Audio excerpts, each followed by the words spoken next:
Austrijskom kancelaru Sebastijanu Kurcu tokom radne posete Srbiji predsjednik Aleksandar Vučić uručio je orden Republike Srbije na lenti. Kurc je poručio da je Srbija veoma važan partner na Zapadnom Balkanu i da može da računa na punu podršku njegove zemlje. Orden je austrijskom kancelaru uručen za, kako je na ceremoniji rečeno, učvršćivanje saradnje i prijateljskih odnosa Srbije i Austrije. Pitali smo Nemanju Šarovića, predsjednika pokreta Ljubav, vera, nada, koliko bi ovakvi potezi srpskog predsjednika mogli doprineti boljem statusu Srbije i podršci koju dobija sa Zapada.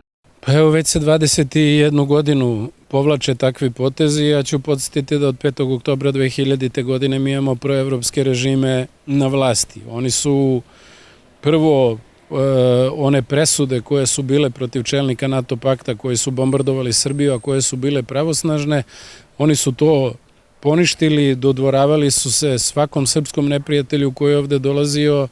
I sa tom nekom praksom nastavlja i Vučić. On je čak za svoje savjetnike uzeo i Tonija Blaira i Širaka i sve one koji su predvodili i tu negativnu medijsku kampanju protiv Srbije, satanizaciju srpskog naroda i one koji su predvodili i bombardovanje i kasnije koji su najviše učinili da druge zemlje i evropske i širom sveta priznaju nezavisnost Kosova.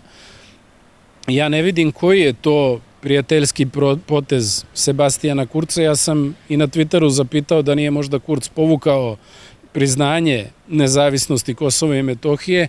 Naravno da nije. Vučić nastavlja da se dodvorava, nastavlja da se prikazuje kao nekakav prijatelj sa tim državnicima iz vodećih zemalja Evropske unije, ali sa druge strane stalno kuka kako smo izloženi pritiscima, kako nas niko ne voli, kako nam otimaju ovo ili ono i kako su svi protiv toga da Srbija bude jaka i da bude ekonomski napredna i stabilna. Znate, onda se zapitate, pa ko su ti koji nas s jedne strane vole i veliki su nam prijatelji, a s druge strane ne priznaju našu državu, ne priznaju teritorijalni integritet i suverenitet. To je još jedna predstava, pre svega namenjena domaćem biračkom telu i mislim da je jasno da neće biti promjena odnosa ni Austrije, ni Evropske unije prema Republici Srbiji i da je jedino što mi možemo da uradimo da mi promenimo odnos prema Evropskoj uniji, da krenemo u mnogo ozbiljniju saradnju sa tradicionalnim saveznicima, pre svega sa Ruskom federacijom.